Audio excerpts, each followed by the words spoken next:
Shri A Sajeevan, ഇന്ന് മന്ത്രി സജി ചെറിയാന്റെ പ്രതികരണം അതാണ് യഥാർത്ഥത്തിൽ നമ്മൾ ചർച്ചയിൽ തുടക്കത്തിൽ പറയുന്ന കാര്യം. മന്ത്രി സജി ചെറിയാൻ അറിയാതെ തന്നെ ചില കാര്യങ്ങൾ പറഞ്ഞു പോകുന്നു. പിന്നീട് അദ്ദേഹം വിശദീകരിച്ച അവസാനത്തിലേക്ക് എത്തുമ്പോൾ അദ്ദേഹം പറയുന്നത് ഈ പൊതുജനാരോഗ്യ മേഖലയെ തകർക്കാനുള്ള ഗൂഢാലോചന നടക്കുന്നു എന്നാണ്. രണ്ടും കൂടി ചേർന്ന് പോകുന്നത് എങ്ങനെയാണ്? അദ്ദേഹത്തിന് ഈ പൊതുജനാരോഗ്യ മേഖലയിൽ നിന്ന് അല്ലെങ്കിൽ മെഡിക്കൽ കോളേജ് ആശുപത്രിയിൽ നിന്ന് ചികിത്സ തേടുമ്പോൾ അദ്ദേഹത്തിന് മരിക്കുന്ന അവസ്ഥ വരികയും അദ്ദേഹം സ്വകാര്യ ആശുപത്രിയിലേക്ക് പോയി അദ്ദേഹത്തിന് ജീവൻ രക്ഷിക്കപ്പെടുകയും ചെയ്യുന്നു എന്ന ഒരു വസ്തു പറയുക, പിന്നീട് ഈ സ്വകാര്യ മേഖലയെ സംരക്ഷിക്കാൻ അല്ലെങ്കിൽ സ്വകാര്യ മേഖലയ്ക്ക് വേണ്ടി ഒരു ഗൂഢാലോചന നടത്തുക എന്ന് പറയുക, രണ്ടും കൂടി ചേർന്ന് പോകുന്നില്ലല്ലോ. പൂച്ച അത്ര വലിയ ബുദ്ധിജീവിയൊന്നുമല്ലല്ലോ. എന്നാലും നമ്മൾ പറയും ചൂടുവെള്ളത്തിൽ വീണ പൂച്ച പച്ചവെള്ളം കണ്ടാലും പേടിക്കുന്നു. സജി ചെറിയാൻ ആദ്യമായിട്ടല്ല ഇത്തരം കാര്യം പറയുന്നത്. അദ്ദേഹം പറഞ്ഞ യാഥാർത്ഥ്യമായിരിക്കാം. ഒരുപക്ഷെ അദ്ദേഹം മെഡിക്കൽ കോളേജിൽ പോയിട്ട് മരിച്ചു പോകുന്നൊരവസ്ഥയിൽ നിന്ന് സ്വകാര്യ ആശുപത്രിയിൽ പോയതുകൊണ്ട് മാത്രം രക്ഷപ്പെട്ടതായിരിക്കാം. പക്ഷേ ഇപ്പോഴത്തെ ഒരവസ്ഥയിൽ ഇങ്ങനെ പറയാൻ സജി ചെറിയാനോട് നമ്മൾ ആരും പറഞ്ഞിട്ടില്ലല്ലോ. മാധ്യമപ്രവർത്തകർ ചോദിച്ചോ, നിങ്ങൾ സ്വകാര്യ ആശുപത്രിയിൽ പോയിട്ടല്ലേ രക്ഷപ്പെട്ടത് ചോദിച്ചിട്ടില്ലല്ലോ. അപ്പോൾ ഒരു കാര്യം പറയേണ്ടത് തനിക്ക് തൻ്റെ കാലിൽ വീഴുന്ന മഴുവാണോ, തൻ്റെ പാർട്ടിയുടെ കാലിൽ വീഴുന്ന മഴുവാണോ, അല്ലെങ്കിൽ തൻ്റെ സർക്കാരിൻ്റെ കാലിൽ വീഴുന്ന മഴുവാണോ എന്നൊക്കെ ചിന്തിച്ചിട്ട് പറയാൻ ഒരിക്കൽ അബദ്ധം പറ്റിയിട്ടുള്ള സജി ചെറിയാന് ഇപ്പോഴെങ്കിലും തോന്നേണ്ടതല്ലേ. പിന്നെ അത് കഴിഞ്ഞ് ന്യായീകരിച്ചുകൊണ്ട് ഒരു കാര്യവുമില്ല. സ്വകാര്യ മേഖലയുടെ കാര്യം നമുക്കറിയാം. ഇപ്പോൾ എല്ലാവരും പറഞ്ഞ പോലെ സ്വകാര്യ മേഖല സർക്കാർ ആശുപത്രികളേക്കാൾ കൂടുതൽ സൗകര്യങ്ങളുള്ളതാണ്. അവിടെ മെച്ചപ്പെട്ട സേവനം കിട്ടുന്നുണ്ട്. അതൊന്നുള്ള കാര്യം സംശയം. പക്ഷേ പൈസ കൊടുക്കണം. നല്ല കാശുള്ളവന് മാത്രം അവിടെ പോയാൽ രക്ഷപ്പെടും. ഇപ്പോൾ 10,000-ങ്ങളും 1000-ങ്ങളും 10,000-ങ്ങളും അല്ല, ലക്ഷങ്ങളാണ് ഒരു തവണ പോയി കഴിഞ്ഞ് ഇറങ്ങി വരുമ്പോഴേക്കും നമ്മുടെ കയ്യിൽ നിന്ന് പോവുക. ഇത് യാഥാർത്ഥ്യമാണ്. അങ്ങനെ കാശ് കൊടുക്കാനുള്ള ആളുകൾ പോകുന്നതിൽ തെറ്റുമില്ല. പണ്ടൊക്കെ മെഡിക്കൽ കോളേജുകളിലേക്ക് ആണ് ഈ സ്വകാര്യ ആശുപത്രികളിലും മറ്റുള്ള ചെറിയ ആശുപത്രികളിലൊക്കെ ഉള്ള രോഗികൾ അവരൊരു ക്രിട്ടിക്കൽ സ്റ്റേജിൽ എത്തിക്കഴിഞ്ഞാൽ നേരെ ആംബുലൻസ് കരഞ്ഞുകൊണ്ട് പോകുന്നത് മെഡിക്കൽ കോളേജിലേക്കായിരിക്കും.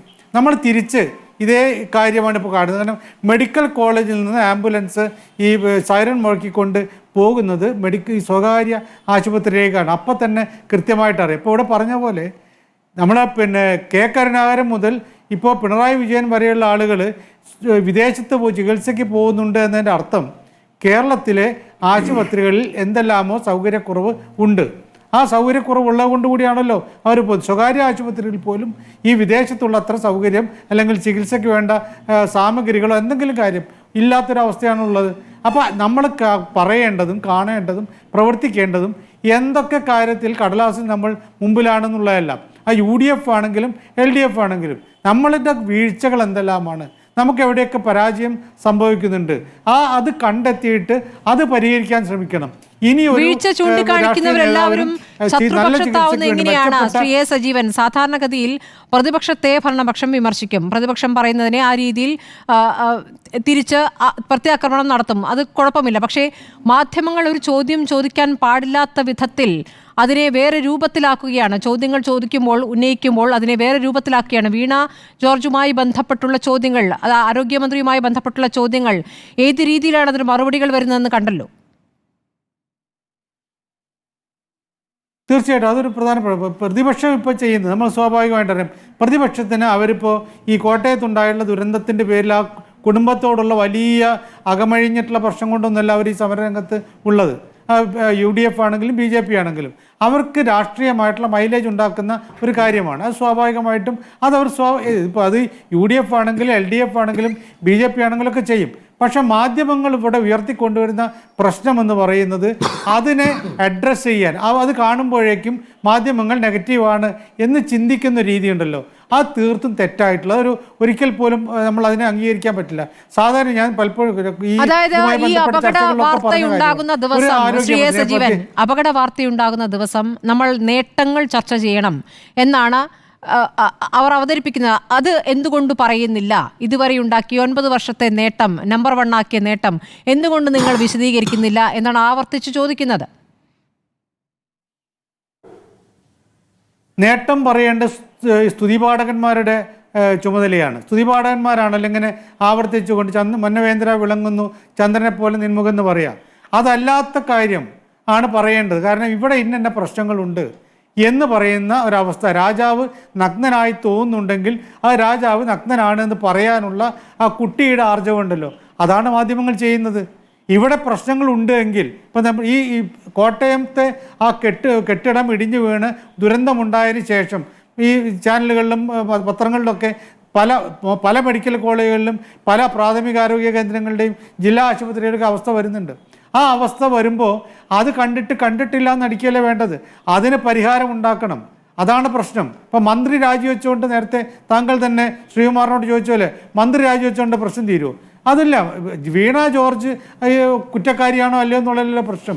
ഇവിടെ പ്രശ്നം പരിഹരിക്കപ്പെടണം. അതിനെന്തെല്ലാം വേണം? അപ്പോൾ സർക്കാർ ചെയ്യേണ്ടത് പ്രതിപക്ഷം പറയുന്നവർ അവഗണിക്കുക. കാരണം അവരുടെ സമരങ്ങളും സമരാഭാസങ്ങളും എന്നുള്ളൊക്കെ രീതിയിൽ കാണാം. പക്ഷേ മാധ്യമങ്ങൾ ഇത് ചൂണ്ടിക്കാണിക്കുന്നത് ഇവിടെ ഇതാ പ്രശ്നമുണ്ട്, നിങ്ങൾ കണ്ടില്ലെങ്കിൽ. ഇപ്പോൾ കോട്ടയം മെഡിക്കൽ കോളേജിൽ ഈ കെട്ടിടം ഇടിഞ്ഞു വീഴാൻ 2013 മുതൽ തന്നെ അൺഫിറ്റാണ് എന്ന് കാണിച്ച കെട്ടിടം അത് ഇടിഞ്ഞു വീഴുന്നവരെ മാധ്യമങ്ങൾ ഒരുപക്ഷെ നേരത്തെ വാർത്ത കൊടുത്തിരുന്നെങ്കിൽ ഇതിനെന്തെങ്കിലും ഒരു പരിഹാരം ഉണ്ടാവും. പക്ഷേ ഇടിഞ്ഞു വീണതിന് ശേഷം ഇതേപോലെ കെട്ടിടങ്ങൾ വേറെയുണ്ട്, അത് പരിഹരിക്കേണ്ടതാണ് എന്ന രീതിയിൽ പറയുമ്പോൾ ഉടനെ തന്നെ ദോഷൈക ദൃക്കുകളാണ് എന്ന് ചിന്തിക്കുന്ന തെറ്റായ കാര്യം. അത് ഏത് സർക്കാരായാലും അംഗീകരിക്കാൻ പറ്റാത്തതാണ്, ഏത് പാർട്ടി ആയാലും ഏത് മുന്നണി ആയാലും അത് അംഗീകരിക്കാൻ പറ്റാത്ത കാര്യം. കാരണം ഇത് ജനങ്ങളുടെ പ്രശ്നമാണ്. ജനങ്ങൾ നാളെ വേറെ ഏതെങ്കിലും ഒരു മെഡിക്കൽ കോളേജിലോ വേറെ ഏതെങ്കിലും ജില്ലാ ആശുപത്രിയിലോ വേറെ ഏതെങ്കിലും പ്രാഥമിക ആരോഗ്യ കേന്ദ്രത്തിലോ ഇതേപോലെ കെട്ടിടം ഇടിഞ്ഞു വീണിട്ട് അവിടെ മരണമുണ്ടായാൽ അല്ലെങ്കിൽ ഏതെങ്കിലും തരത്തിലുള്ള ഗുരുതരമായ പരിക്കുകൾ ഉണ്ടായാൽ അത് ചൂണ്ടിക്കാണിക്കേണ്ട ചുമതല നിർവഹിക്കാത്ത മാധ്യമങ്ങൾ നമ്മൾ കുറ്റം പറയേണ്ടി വരും. അപ്പോൾ സ്വാഭാവികമായിട്ടും ഇങ്ങനെ ഇത് ചൂണ്ടിക്കാണിക്കുമ്പോൾ അത് ഞങ്ങൾക്കെതിരാണ് എന്ന് വിചാരിക്കുന്നിടത്താണ് തെറ്റ്. നേരത്തെ എനിക്ക് അറിയാവുന്ന വളരെ ബന്ധമുള്ളൊരു മന്ത്രി ഉണ്ടായിരുന്നു, ആരോഗ്യവകുപ്പ് മന്ത്രി. ഞാൻ പലപ്പോഴും പേര് പറഞ്ഞുള്ളതാണ്, VM സുധീരൻ.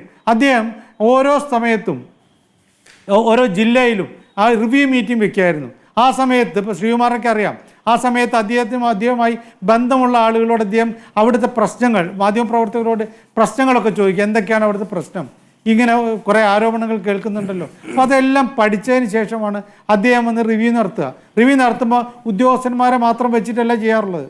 അദ്ദേഹം ഈ മീഡിയ പ്രവർത്തകരെ വിളിച്ചു വരുത്താറുണ്ട്, ഈ പ്രതിപക്ഷത്തിലെ ആളുകളെ വിളിച്ചു വരും, എന്നിട്ട് പ്രശ്നം പരിഹരിക്കാനുള്ള ശ്രമം നടത്തുമായിരുന്നു.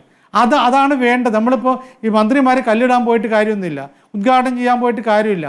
അതിന് പകരം 14 ജില്ലകളിൽ ഈ റിവ്യൂ മീറ്റിംഗ് ഒരു മാസത്തിൽ ഒരു തവണ ഈ റിവ്യൂ മീറ്റിംഗ് നടത്തി കഴിഞ്ഞാൽ അവിടെയുള്ള പ്രശ്നങ്ങൾ അപ്പോൾ മനസ്സിലാക്കാൻ പറ്റും.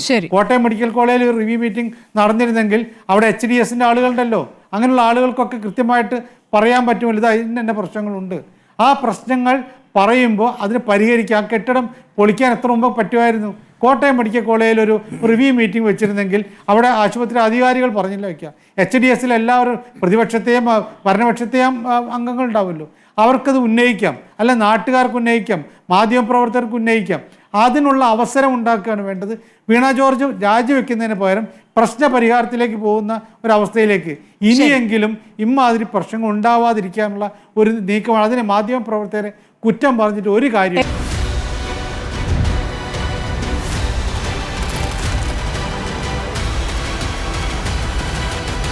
ഡിബേറ്റ് വിത്ത് സ്മൃതി പരുത്തിക്കാട്.